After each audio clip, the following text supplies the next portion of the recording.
Being there is only one defense character in Zero right now, there are many players who are either A, not interested, or B, just don't understand or see the true potential that these characters can bring for the future. So today, let's talk about why I believe defense characters have the most potential out of any agent in Zero. Welcome to my channel. My name is Seth, and I'll be your host today.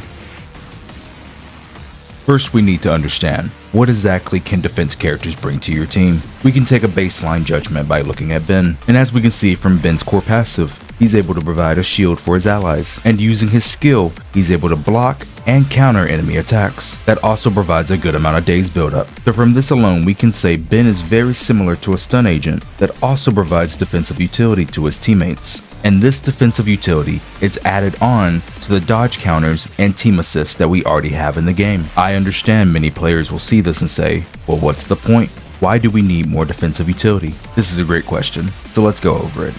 As we can already see, as some players are already realizing, as soon as you get to the hardest stages of Shiyu defense, or even reach the max levels in hoyoverse, there is a massive jump in difficulty within Zero. Enemies start doing significant damage to your characters, and bosses are designed to punish you for parrying too much, eating through all your assist points, leaving you with none to defend yourself. And mistiming a dodge can spell the end for one of your agents. And this is only going to become more relevant in the future, as Hoyo understands that making bosses that can eat through your assist points is a way to force you to use them much more wisely.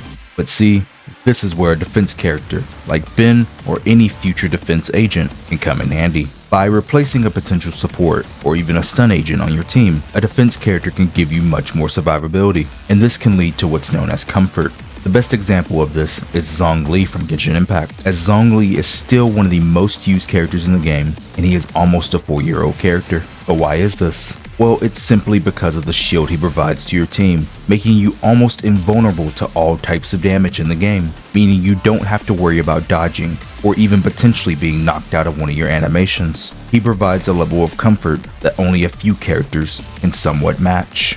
But Zhongli doesn't only just bring defensive comfort to your team, as he also provides a very powerful crowd control with his ultimate, and he even boosts his teammates' offensive power with his resistance shred from his shield. And when you put all of this together, this is why he's such a highly used unit, as he brings a little bit of everything to the table when he's on your team. When looking at the best defensive characters in other gacha games, the best ones are the characters that do more than just bring defensive utility, such as a character like Ho-Ho from Honkai Star Rail, as she is not only able to provide healing, but as well as energy and an attack boost for your entire team. And because of this, she opens up new possibilities for other characters that wasn't possible before. And this is the reason why characters like her and Zhongli are able to be ran on so many team comps in their respective games, allowing players who pulled for them to get a lot of value out of them in the long term. And even if you don't consider yourself a casual player in the gacha games you play, a character like this could still be very valuable for your account. And just like Zhongli, I believe a future defense agent can also give your team a level of comfort that other agents just simply can't. But by replacing a stun or support agent for a defense, it will most likely reduce the amount of damage your team can do, or potentially even slow down the days buildup you have upon an enemy. But so long as you still have enough damage, the comfort a defense agent can bring can be invaluable to many players, especially a game such as Zero where there are no healers. So being able to bring an agent that can tank damage, help you save your assist points, and potentially save a teammate through one of their core passives is something I believe a lot of players would love to have on their account. But the biggest reason I believe defense agents have so much potential is the added utility that hoyoverse can give them. Possibilities are endless for making a defense character, as you can have one with higher days potential, another that can give extreme survivability through damage reduction, or even have one that allows for more interruption resistance, potentially through a shield. These things can really push this class of agents to the next level and become a staple piece for all players' accounts. But even with all these potential upsides for defense agents,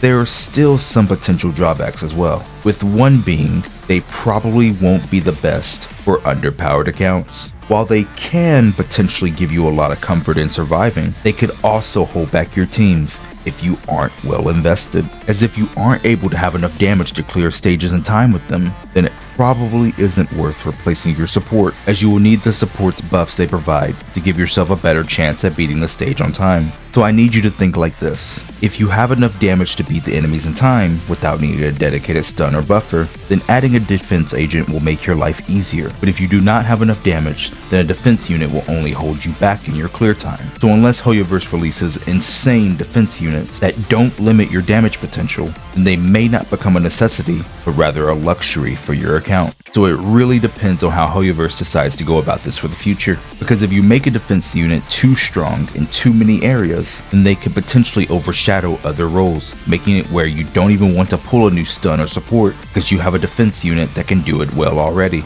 And knowing Hoyoverse, I believe they want to avoid this situation. Another downside to defensive agents is the opportunity cost in attaining them. When it comes to Hoyoverse titles, defensive style characters have never really sold as well as other units, and this is due to a few reasons. One being people would rather obtain their damage dealers or favorite units first before trying to get a defensive unit. And this is completely fair, as you have the ability to mitigate the value of a defensive unit by just simply playing better, or outputting enough damage to kill the enemies before they really have a chance to fight back.